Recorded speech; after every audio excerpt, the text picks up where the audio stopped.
Welcome back to the Deep Dive. Today, we're really digging into something fundamental for any leader: extending influence through negotiation. It's not just some soft skill, is it? It's more like a core capability. Absolutely. It's systematic. And when we say negotiation, we're talking about that back and forth, communication aimed at reaching an agreement. But the key is that the parties involved always have this mix of interests, some shared, some different, some maybe even conflicting. Right, that complexity. And our goal today is to move past just relying on gut feelings. We're looking at a structured approach, specifically the framework from the Harvard Negotiation Project. That's right. And our main source here is the chapter Negotiation by BrucePatton, which is found in the Handbook of Dispute Resolution, a really foundational piece. It really is. Patton's work helps us shift from just, winning on a specific point to really preparing methodically. The aim isn't just any agreement. It's about making sure whatever outcome you reach, deal or no deal, serves your interests better than walking away. Better than your best alternative to a negotiated agreement. That's your baseline. That sets the stage perfectly. So let's get into that core tool, the 7 analytical elements of negotiation. This is the framework for that methodical preparation. Exactly. It's designed to be comprehensive, but also practical. You can use it for simple talks or incredibly complex ones. So first up, and maybe most crucial, interests. This is the why. The why behind the what. Interests are those basic needs, wants, motivations, the real drivers behind someone's actions in a negotiation. And Patton makes a critical distinction right away, separating interests from positions. Yes, this is fundamental. A position is what you say you want. I demand $10,000. That's a position. It's just one possible answer. Okay. But the interest is the underlying reason why you want it. Why $10,000? What problem does that solve for you? The source gives this great example, the politician suing a magazine. Ah, yes, the mistaken identity case. The magazine confused him with a felon, ran a damaging story. His position was clear: sue for a lot of money. Right. He demanded cash damages. And if they'd just stuck to bargaining over that number, that position, they probably would have deadlocked or maybe settled on some arbitrary figure. But they didn't. No. They dug deeper. They looked past the demand for money and asked, why does he want this? What's his underlying interest? And it wasn't really about the money. It was about his reputation, right, which had been unfairly damaged. Exactly, his professional standing. So understanding that interest opened up completely different solutions. The magazine offered a prominent correction, yes, but also a front-page profile highlighting his actual achievements. And he accepted that instead of the money. Immediately. Because that option, the profile and corrections satisfied his core interest, restoring his reputation, far better than his original monetary position ever could have. It completely changed the definition of a successful outcome. That really highlights how broad interest can be. It's not just about the tangible stuff like money or deadlines. Not at all. It covers process desires, how you want to be treated, and really deep emotional factors. Things like wanting respect, recognition, or just feeling the process itself was fair. Patton connects these deeper needs back to fundamental human needs like security and self-esteem. And it's important to realize our own interests can be complex, even conflicting, right? Like, I might want to be seen as fair, but I also want to keep my options open and not reveal my absolute bottom line too early. Precisely. A big part of preparation is sorting through those internal conflicts. What do I really need here? What am I willing to trade off? You need to prioritize before you even get to the table. Okay, so we understand our interests, hopefully. What about the other sides? How do interests interact? They fall into 3 categories: shared, differing, and conflicting. And the common trap is to focus only on the conflicting ones, the price point, the market share division. That assumes it's purely adversarial. But it rarely is purely adversarial. Almost never. There are always shared interests. Both sides usually want to avoid unnecessary costs, right? Minimize the hassle of negotiating. Both want an agreement that will actually stick. Both might want to maintain a decent working relationship or set a good precedent. But you said differing interests are often key to creating value. How does that work? If our interests differ, isn't that a problem? Not necessarily. Differing interests are where the magic often happens. Think about it. If we both wanted exactly the same thing in exactly the same way, it would be purely distributive, dividing a fixed pie. But differences allow for trades. Okay, give me an example. All right, imagine a startup negotiating with a large corporation. The startup might desperately need cash now for operations, so immediate cash flow is a huge priority, maybe even worth accepting a slightly lower total contract value over time. Makes sense. They need the liquidity. Right. But the large corporation, they might be more focused on maximizing the net present value over, say, 5 years. The exact timing of payments matters less to them than the overall long-term financial return. So their time preferences differ. Exactly. And that difference isn't a conflict, it's a trade opportunity. The startup gets more cash up front, satisfying their urgent interest. The corporation might get a slightly better overall price or discount because they're flexible on payment timing, satisfying their interest in long-term value. We trade across our differing priorities. That's creating value. That clicks. And the Patton chapter had that story about the commercial litigation. Yes, the one where the parties were just furious with each other over past issues. Their conflict, the amount of damages completely blinded them. They couldn't see the bigger picture. Right. An outsider had to point out that their ongoing business relationship, if they could salvage it, was worth 10 times the amount they were fighting over in court. Identifying that huge shared interest in the future relationship suddenly gave them a powerful reason to find a creative settlement for the past conflict. Okay, that makes a lot of sense about interests. Now, the second element, legitimacy. You mentioned fairness earlier. Why is this treated as a separate element? Isn't fairness just another interest? It is an interest, yes, but it's such a powerful and often underestimated one that it deserves its own focus. Legitimacy is about the perceived fairness or justification for an outcome or a process. It's what makes a deal feel right, independent of the pure substance. And agreements that feel illegitimate, they don't last. Often, no.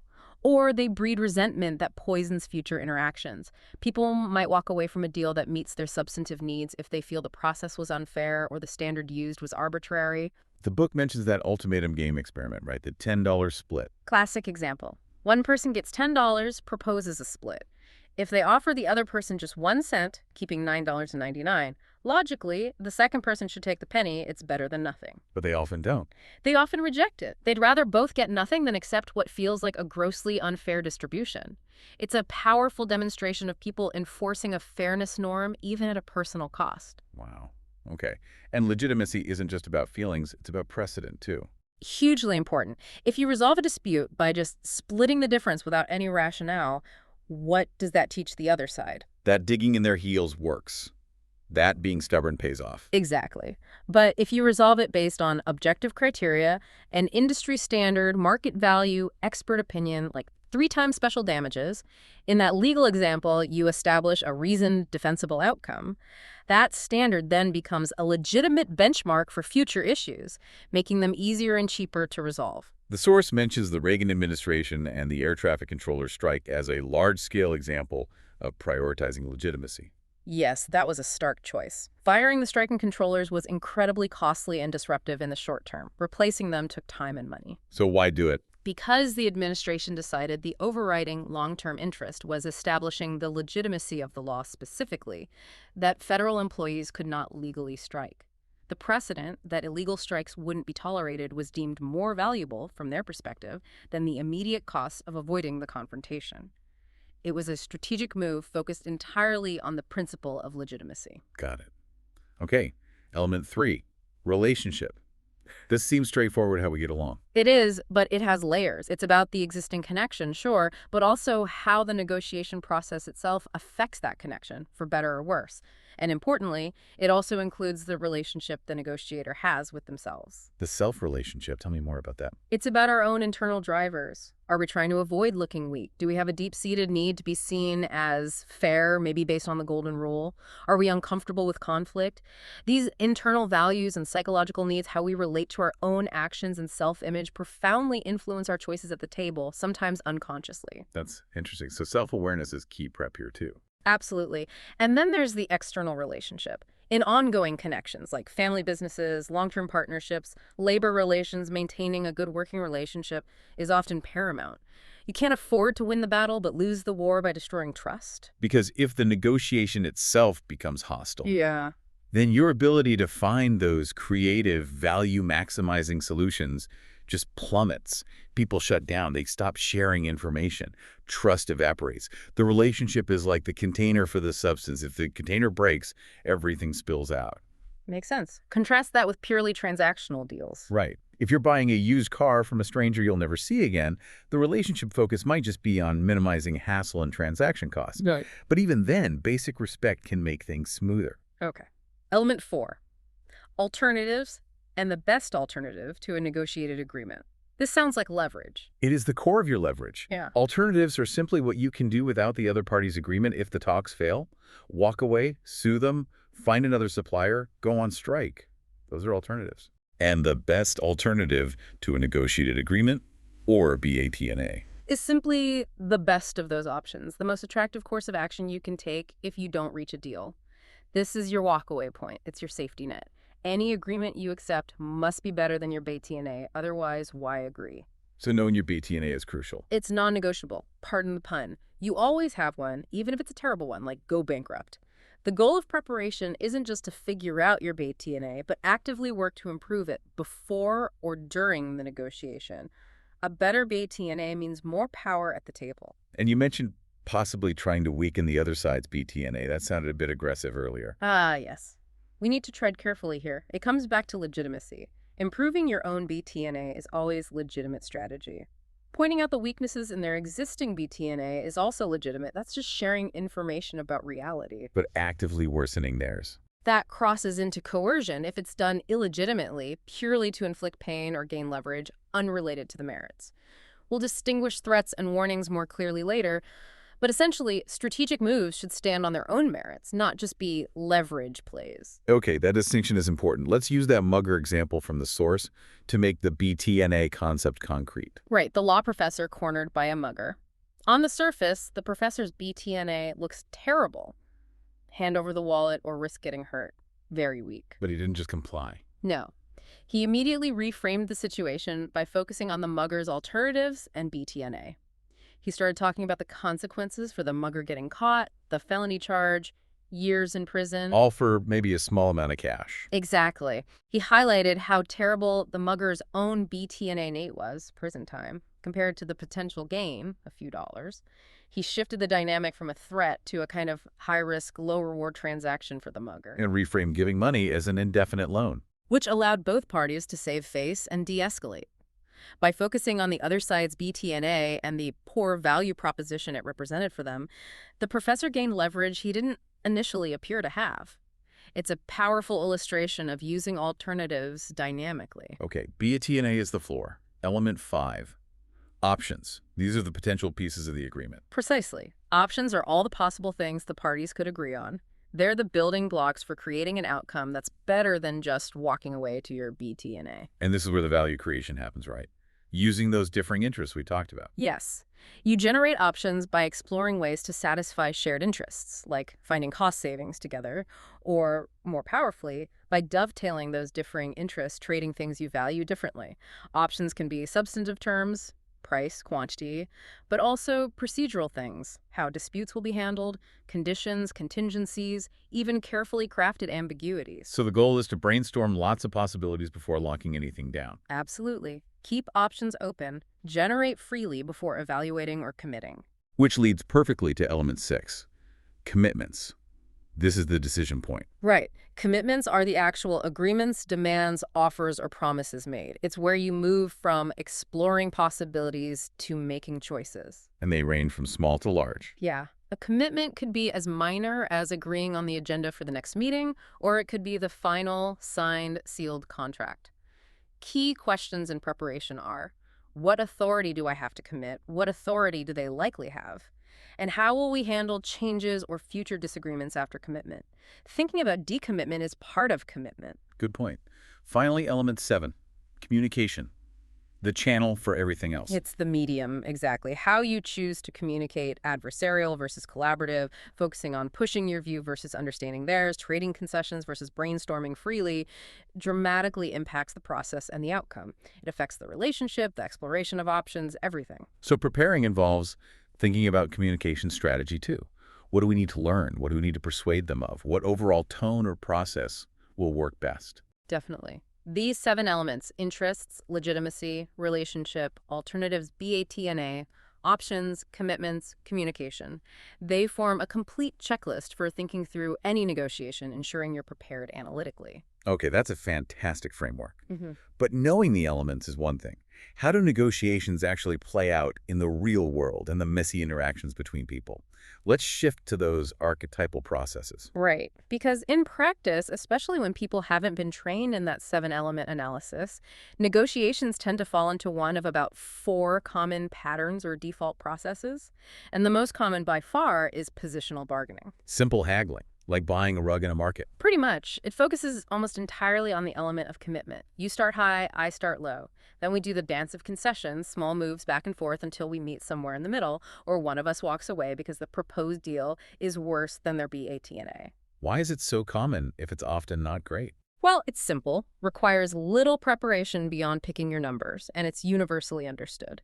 And strategically, the main tool is anchoring, trying to pull the other person's expectations towards your end by starting strong.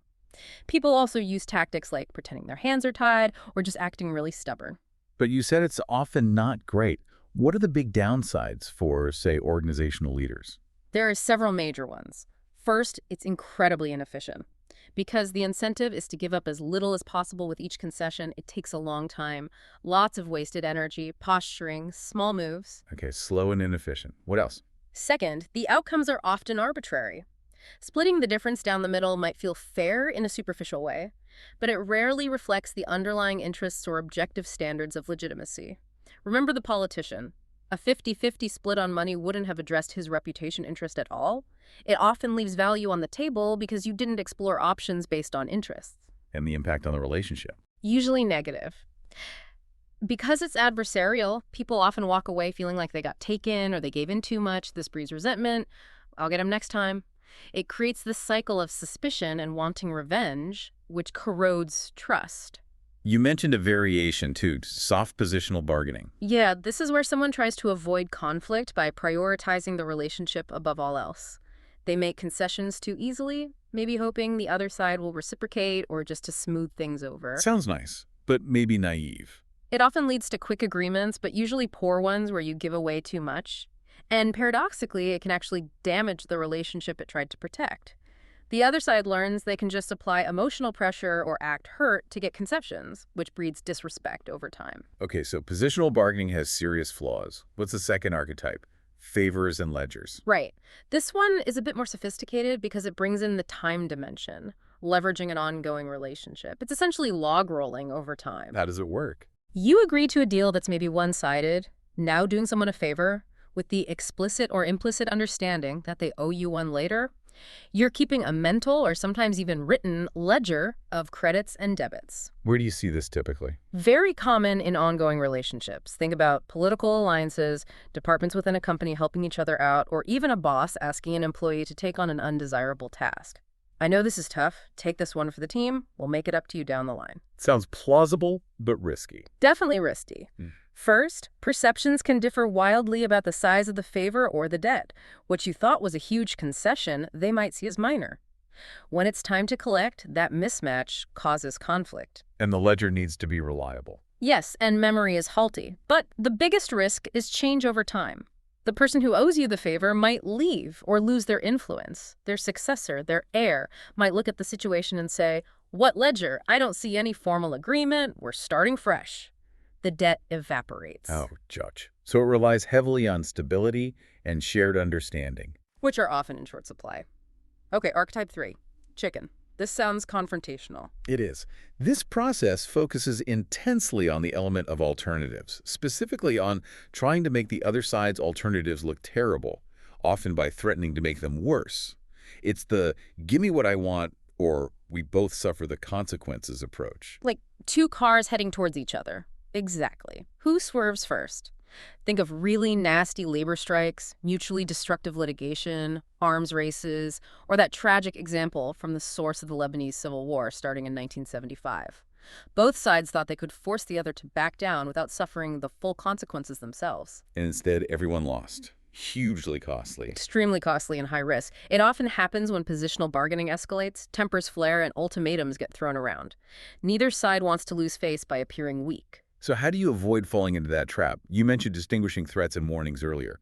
Yes, this is absolutely critical. A threat is coercive. It's saying you'll do something harmful to the other side that you don't necessarily want to do, purely to force them to concede on something else, like give me a discount on this unrelated contract, or I'll deliberately delay payment on the invoice I owe you. That sounds illegitimate.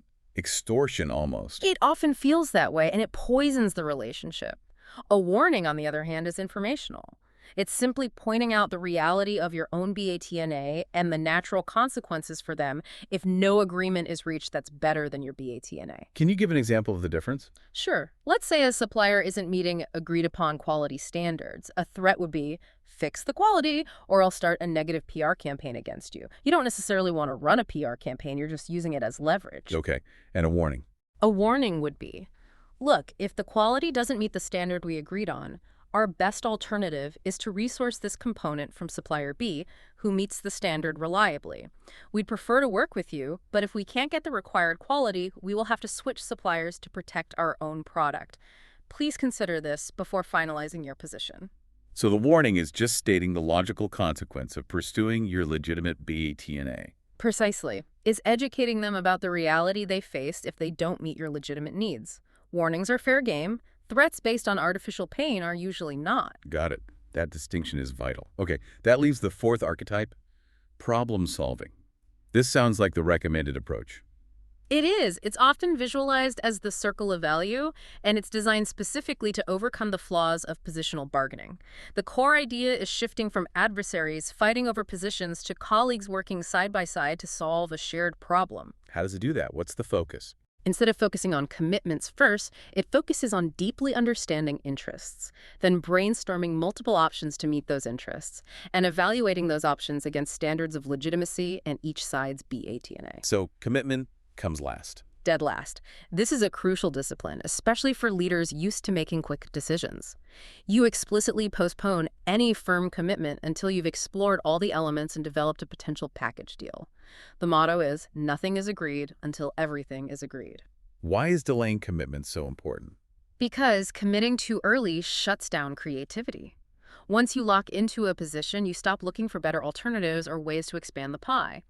Deferring commitment keeps the focus on generating value and finding the best possible solution, not just an acceptable one. Can you walk through that circle of value visualization again? Sure. You start with interests, understanding everyone's needs and motivations. That understanding fuels the brainstorming of options, potential solutions, and trade-offs. Then, you test those options against two key filters. Legitimacy. Is this fair? Is it based on objective standards? And alternatives. Is this option better than my BTNA? Is it better than their BTNA? And only if an option or a package of options passes both those tests. Do you move towards commitment? Notice how things like positional tactics, threats, premature commitments, they're kept outside that productive circle. They're only used as benchmarks or reality checks like the BATNA, not as the primary tools. It sounds very logical, very thorough. The ideal approach, maybe. It's certainly presented as a most effective way to create sustainable value and maintain good relationships, especially in complex situations. But, as we're about to discuss, it's not without its challenges or critics. Right, because the real world often pushes back against the ideal. Let's get into those critiques of the problem-solving model. The first big one. It sounds great for creating value, but what about dividing it? Doesn't it just push you back to positional bargaining when it's time to split the pie? That's probably the most frequent criticism. Okay, we baked a bigger pie together, now how do we slice it without fighting? The argument is that problem-solving helps with the integrative part, but fails on the distributive part. How does the framework respond to that? With a few key points. First, even when dividing, shared interests still exist. Both parties want to get the deal done efficiently, right? And both usually want to feel the division was fair, preserving the relationship.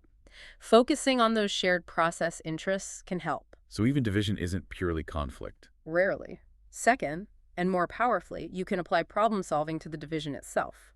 Instead of resorting to willpower, my share is bigger, you treat the division as another problem to be solved using legitimacy standards. How would that look? You could jointly search for relevant objective criteria. What are industry benchmarks for this kind of split? What have arbitrators decided in similar cases? Can we agree on a fair procedure to decide, like bringing in a neutral third-party expert or even flipping a coin for a truly indivisible point?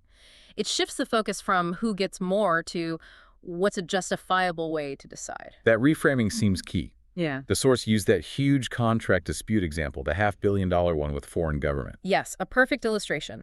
That was fundamentally a distributive fight over renewing a very lucrative deal. The new government claimed the old deal was corrupt. So positional bargaining just failed. Completely. Any tentative agreement based on haggling fell apart under political scrutiny because it lacked any perceived legitimacy. The problem wasn't just the money, it was the justification. So how did problem solving work there? Two critical steps, both focused on legitimacy. First, they had to painstakingly establish the legitimacy of the original contract, showing it wasn't corrupt, but actually a creative solution the government itself had proposed years earlier. That addressed the historical grievance. Okay, step one, validate the past. Step two, agree that the new contract would be negotiated entirely based on current objective merits. Every single term had to be justifiable against external standards, industry norms, market rates, etc. No arbitrary numbers. So they shifted the entire negotiation onto the ground of objective fairness. Exactly. By focusing relentlessly on legitimacy for both the past and the future, they built an agreement that could withstand political attack because it was demonstrably fair and reasoned. Positional haggling could never have achieved that. Okay, that's a strong counter to the distribution critique. What about the second one? It takes two to tango. What if I try to problem solve, but the other side just plays hardball positional tactics? Don't I just get taken advantage of? A very common fear. If I open up about my interests, they'll just use it against me. The response here hinges on preparation and reciprocity. First, if you've done your homework, you know your BDNA. You have your safety net. You won't accept a deal worse than your walkaway option, no matter how collaborative you try to be. There's zero downside risk to exploring collaboration if you're well prepared. So you don't just spill all your secrets up front. Absolutely not. You use incremental and reciprocal disclosure. You share a little information about your interests and see if they respond in kind. If they just demand concessions without sharing anything about their needs, you don't reward that. You match their level of openness. And how do you handle their hard positions, their anchors? You don't necessarily have to meet them head-on with your own anchor. Instead, you treat their position as just one possible option on the table. And you evaluate it and invite them to evaluate it against those objective standards of legitimacy. Okay, you're proposing X. How does that align with industry standards? Help me understand the basis for that number. So you use inquiry and legitimacy to counter their position, rather than just pushing back with your own. Precisely. You shift the game from a battle of wills to a discussion of merits. And interestingly, research tends to show that negotiators who use this problem-solving approach, even with hard bargaining counterparts, often achieve better, more sustainable outcomes. The power of reasoned justification is surprisingly strong. Okay, third critique. Sometimes you can't separate the person from the problem because the person asks the problem, their attitude, their ethics, their behavior. Yeah, what if they're just genuinely difficult, hostile, or untrustworthy? The standard advice is be hard on the problem, soft on the person. But what if the person's behavior is the central problem? What does the problem-solving model suggest then? The primary approach is still to try and maintain that respectful side-by-side stance, even when addressing the difficult behavior. You frame the behavior itself as the problem you need to solve together.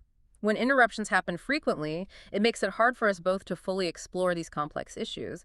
How can we ensure we both get heard? So you criticize the behavior, linking it to a shared problem, effective communication, not attack the person's character. Exactly. The underlying assumption is that maintaining respect gives them the psychological safety to change their behavior without losing face. You assume they want to be constructive. Perhaps they just don't realize how their behavior is landing. But does that always work? No. The source acknowledges it doesn't always work. In some rare cases, usually involving clear power imbalances or very high stakes where moral authority is key, a more forceful, judgmental stance might be necessary. But that's risky and generally not advised for typical organizational contexts where ongoing relationships matter. For most situations, addressing the behavior as a shared problem is the more robust approach. All right. That leads to the final critique, which feels very real for busy leaders. This problem-solving stuff sounds way simpler than it actually is. It requires a lot of skill, maybe more than most people have. This is, I think, the most valid and important critique. It is harder than it looks. Executing problem-solving effectively requires significant skill, emotional intelligence, and analytical rigor. What kind of skills are we talking about? Well, think about really understanding interests. That requires deep listening, empathy, but also probing, asking good questions. And understanding your own interests requires serious self-awareness, recognizing your biases and assumptions. That's not easy. Generating options. Requires creativity, yes, but also analytical skill, being comfortable with complexity, thinking about contingencies, probabilities, different ways to structure value. It demands systemic thinking, not just linear bargaining. And using legitimacy. Requires knowing the relevant standards, yes, but also the discipline to rely on them persuasively rather than using them as a weapon.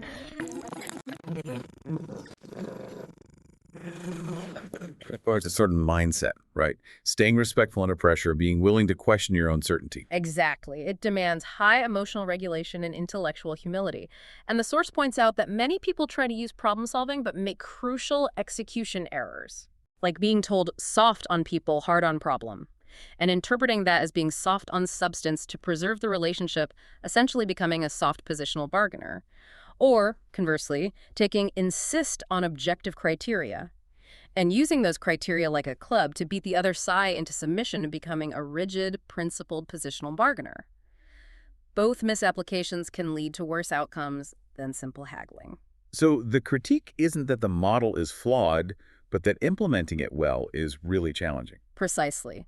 But that difficulty isn't a reason to dismiss it. It's an argument for why systematic training and practice in negotiation based on this kind of framework is so vital for leaders. The potential payoff, better deals, stronger relationships, fairer outcomes is huge, but it requires developing genuine expertise. Okay, that brings us full circle. Let's try to wrap up this deep dive.